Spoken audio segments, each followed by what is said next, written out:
Hey, my name is Beau. I'm a music teacher and musician, and in this video, I want to talk about how to design a music curriculum, whether it's for your students if you are a teacher, or if it's for yourself if you are a musician that's trying to just organize your learning process. So the first thing I want to talk about is really how we organize our curriculum itself. And so this will come into play whether it doesn't really matter what style of music you're teaching. You could be a classical teacher, you could just be a jazz teacher, teaching all kinds of genres. The genre itself doesn't really matter. We're more so going to talk about the structure of how to structure the curriculum itself and sequence things properly. And so my views on this topic are super influenced by Siegfried Engelmann, who was one of the founders of direct instruction, capital DI. Engelmann was an amazing thinker, and if you're not familiar with his work and you're a teacher, I highly recommend it.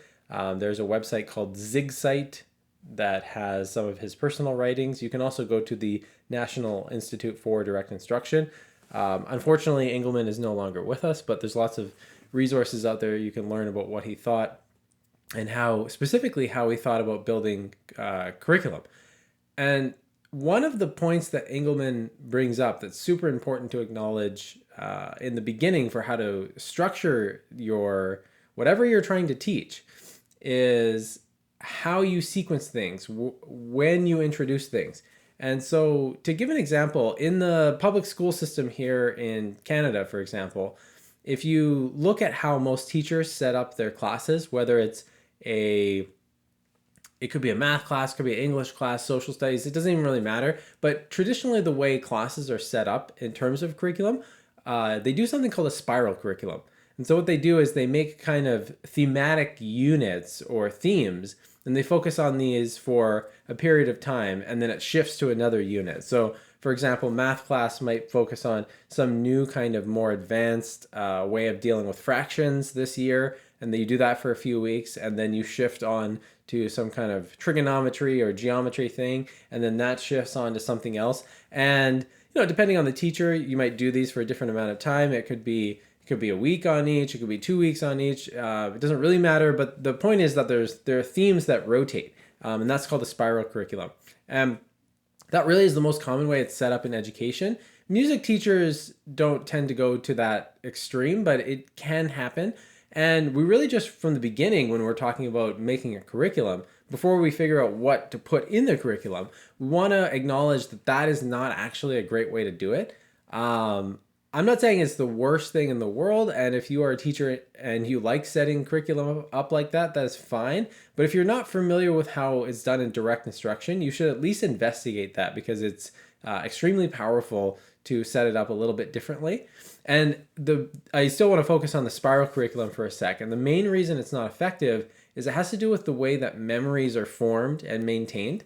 So for example, let's say we have a student in grade 8 or grade 9, and they focus on some kind of, they're doing fractions for 2 weeks, and it's getting more complicated than it was last year, but they work on it for 2 or 3 weeks, and then it rotates to some other topic that has nothing to do with fractions anymore. What happens with a lot of students is they won't see that kind of concept again until they're tested on it, which is wonderful. But mainly, they're not gonna do a lot of practice on that until they rotate back to that next year. And that really is the main problem with the spiral curriculum, is that you get a lot of practice on something for a short unit of time, whether it's a week or 3 weeks or a month or something like that, and then it rotates out. And in the school system, most people don't see it again for a year. And again, most music teachers aren't setting things up in that kind of extreme mode where it's like, I'm focusing on rhythm for 2 weeks and doing nothing else, and then I focus on harmonic progressions for 2 weeks. This can kind of happen when we talk about preparing for classical exams, where people just work on repertoire for a long time, and then at the very end they do some scales and they do some ear training and stuff like that, just in a mad dash to finish it off. But that's basically how a spiral curriculum is designed, and it just ends up being terrible for the students' memory. And so a lot of students forget the concepts, and then when they come back next year, they really haven't mastered the concepts, and they have to kind of start over. And also, because the spiral curriculum tends to present these thematic units in a short period of time, a lot of information has to be crammed into a week or two. And quite frankly, a lot of students don't truly master the material. And so even students that are supposedly getting, all the questions right on a math test, they haven't necessarily mastered the material. They may still be very clunky at how quickly they can do it. They may be quite slow at they may be quite slow at their ability to complete a task, even if they are very accurate. And that ends up being super important with learning music. I mean, if you can play a piece at quarter tempo, that's fantastic. That's wonderful. But that's not really the goal. Being able to do things quickly, at least to a reasonable degree, is a big component of learning things effectively. And so if we juxtapose that with what Engelman did with what's called a track curriculum, we can see the difference here. So in a track curriculum, you would take something like music, for example, or I could use math if you still wanted to, but we break the subject down into its component themes from the beginning. So if we use music, we could say, let's say we're a classical teacher, just to keep the conversation on track here. If we're a classical teacher, we got to teach scales, we got to teach repertoire, we probably want to teach technique, fingering. There's going to be rhythmic ideas, there's going to be theoretical concepts, phrasing concepts. I mean, there truly is a crazy amount of stuff that we need students to learn.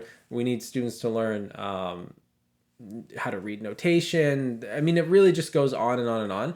And so we have all of these categories, and in each of these categories, there's individual pieces of content. So the scales, scales as a category, I want my student to learn like major and minor scales, maybe like harmonic minor, melodic minor, and, maybe some tonalities as they get up there and a little more advanced. And so basically we have all this content and we have some loose categories.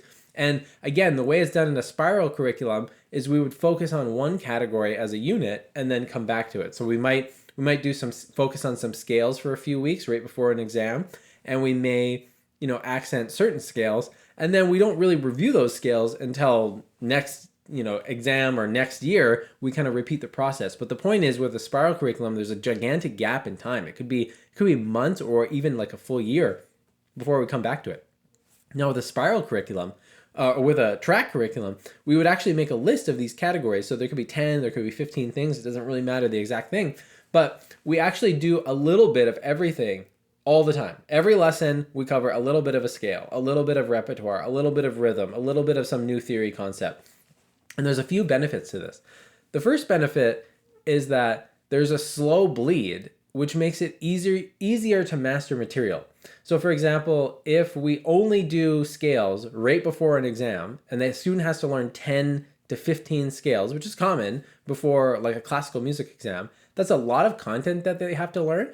And it's a lot of content that's very similar to each other and has a high degree of causing confusion. So if you introduce 15 major and minor scales in the last 2 weeks before a student's exam, most students, unless they kind of have their act together and know how to do this properly, there'll be some confusion. They'll get the A minor and the harmonic minor and the melodic minor mixed up.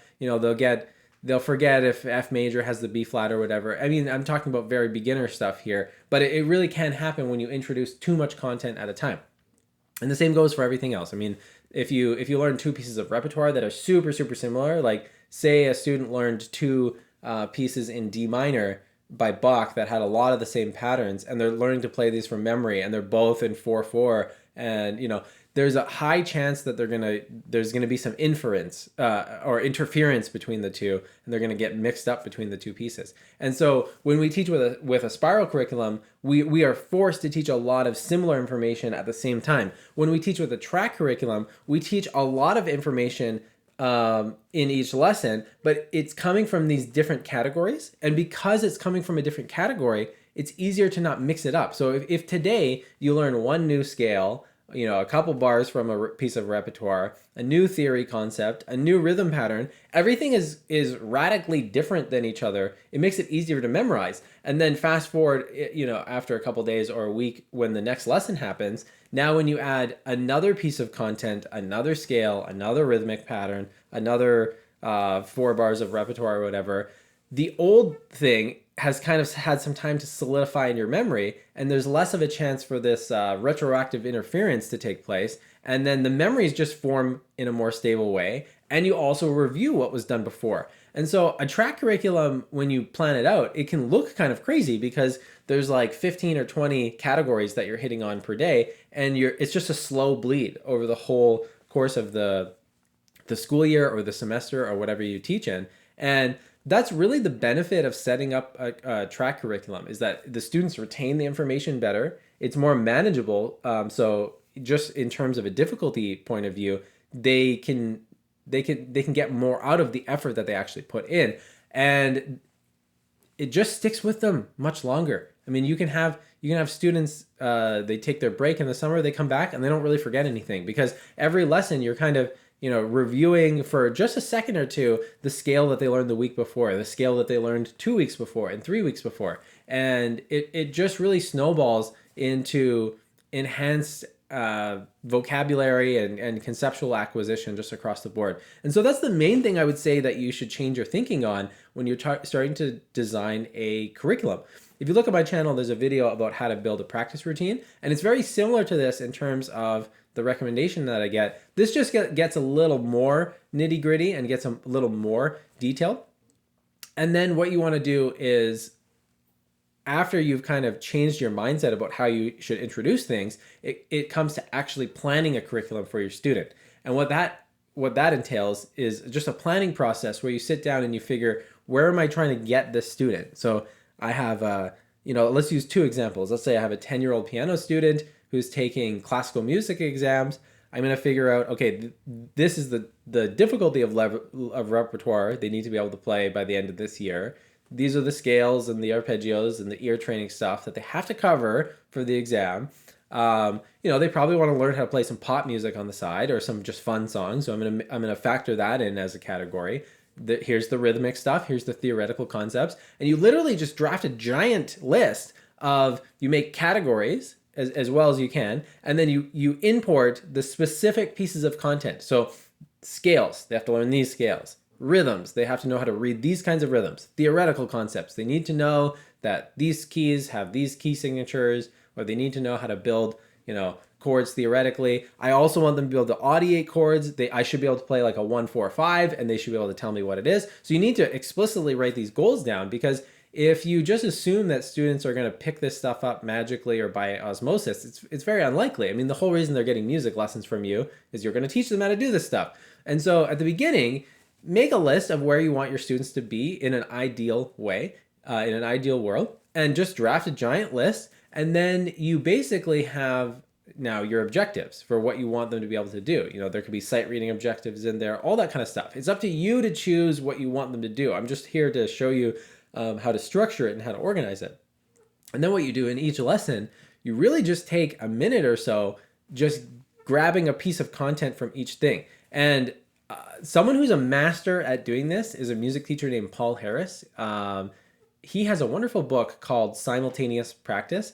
And at some point I'll make a video reviewing that book, because it's one of my all-time favorite music books for teachers in terms of how to teach better. But what you do is you take a piece of repertoire that has elements from all of these different categories. So say I take a piece for this 10-year-old that's in A minor. It uses the A harmonic minor scale. And then that gets taught in the context of the lesson on that piece. So I cover, before we start working on this piece, I say, hey, let's play around with an A minor scale, a harmonic minor. Let's do some improv. Give me a 1 and a 5 chord. Can you tell that this is a 1 and 5 chord? Is this 1 and 1?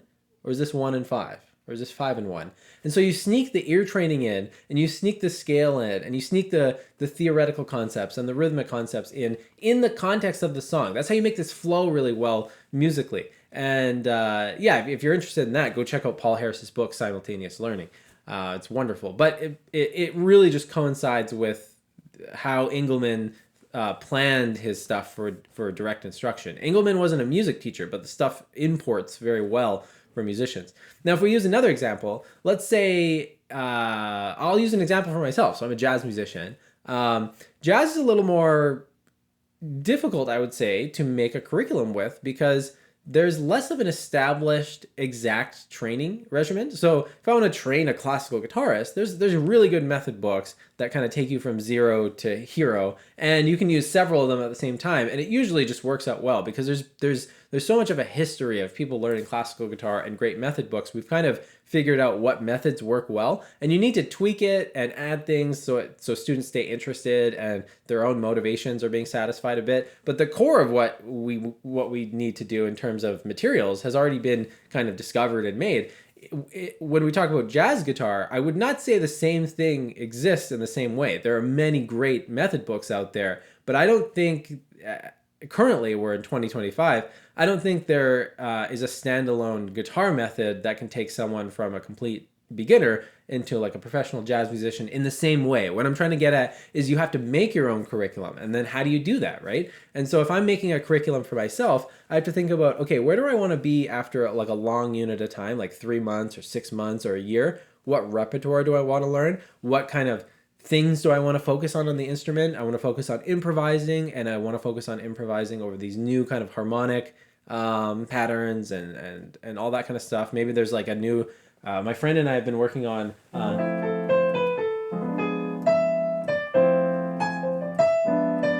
we've been working on audiating like Lydian sharp 2 as a tonality, which is super cool. I mean, I've kind of been tiptoeing around it for the past couple of years, but more so lately in my practice over the past few months, I've been actually dedicating time to working on that as a piece of content that I'm coming back to several days a week.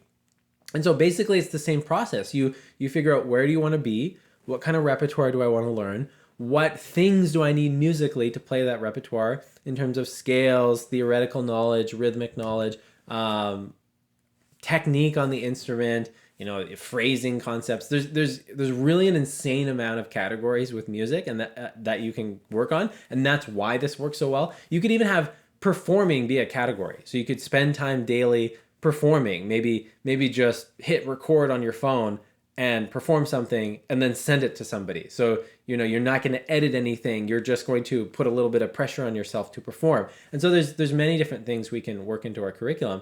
You make a giant list of these categories. You make a giant list in each category. What's the specific content you want to work on? And then daily in the practice session, the idea is do one new thing from each category and work on that and do a little bit of review. And so, for example, my practice session, as soon as I sign off on this YouTube video, I'm going to be playing jazz guitar, and I know what I'm working on. So I have a category called licks, where I work on certain licks, and I'm going to work on a new lick today, and I'm going to review a bunch of old licks and play them in different keys and improvise with them and stuff. And then I'm going to move on to working on some repertoire. And I'm going to be working on a little slice of a new piece of repertoire today and reviewing old things. So it's always about adding one new bite-sized piece of content in the new area and then reviewing a bunch of old things. And it's quite quick. It's not like I'm spending 70 to 90 minutes today playing licks. I'm talking about like I'm going to be spending 5 or so minutes working on a new lick, and maybe 5 or 10 minutes this morning working on an old lick, and then bang, I move on to repertoire. And then, 5 minutes on something new, 5 or 10 minutes maybe on the new stuff and the old stuff combined, and then I move on to the next thing. So these are really small units of practice. And just as a side note, this is how I've personally found it very interesting and motivating to make a practice plan where you can practice for several hours a day, 2-3 hours a day, and be extremely focused in terms of you're doing deliberate practice. You're not just doing naive practice and playing whatever you feel like doing. But, I'm just working on things for small amounts of time. 5 or 10 minutes on licks in the morning, 5 or 10 minutes on repertoire, 5 or 10 minutes on this. But I have very explicit goals. Like I know in each category I'm adding this new piece of content and reviewing this other content. And it just makes it so attainable to clock in like 2, 3, 4 hours of practice a day because everything is done in little bite-sized units. And I might later when I get home from work today, I might work on licks again. I might review them again. But I tend to practice like that where everything is kind of like in a 5 to 15 minute unit. And I don't tend to do like an hour on one specific topic. There'll be a video on this channel later about the spacing effect and why it's actually not a great idea to spend obnoxiously long amounts of time on one thing. It's not as effective for learning or for retaining information and skills and stuff like that. So that's really just like a basic crash course overview on what I think are the couple important things that you need to be thinking about when you're designing curriculums. I'll have more videos on this channel about maybe examples of me actually walking through that process, but that's a really good place to start. If you have any questions or comments, I'd appreciate if you leave one down below. My name is Beau. I offer online music lessons, especially guitar and piano. I also offer online coaching for music teachers who are trying to do this kind of stuff. So if you're a music teacher and you're trying to learn how to plan lessons out for students, or better than planning individual lessons, how to plan curriculum. When you plan a curriculum properly, it can give you like a semester's worth of lessons that are basically just planned for you. You don't have to be kind of freaking out and panicking before lessons in terms of like, what am I going to do with this student? So if that's something you're interested in, I've done that with teachers and it's a lot of fun. It's very rewarding. It's super fun to just get this stuff together. I've made my life as a teacher much more enjoyable, and I would say more effective as well. So shoot me an email if you're interested in that. Thanks so much for tuning in. Have a wonderful day. Until next time.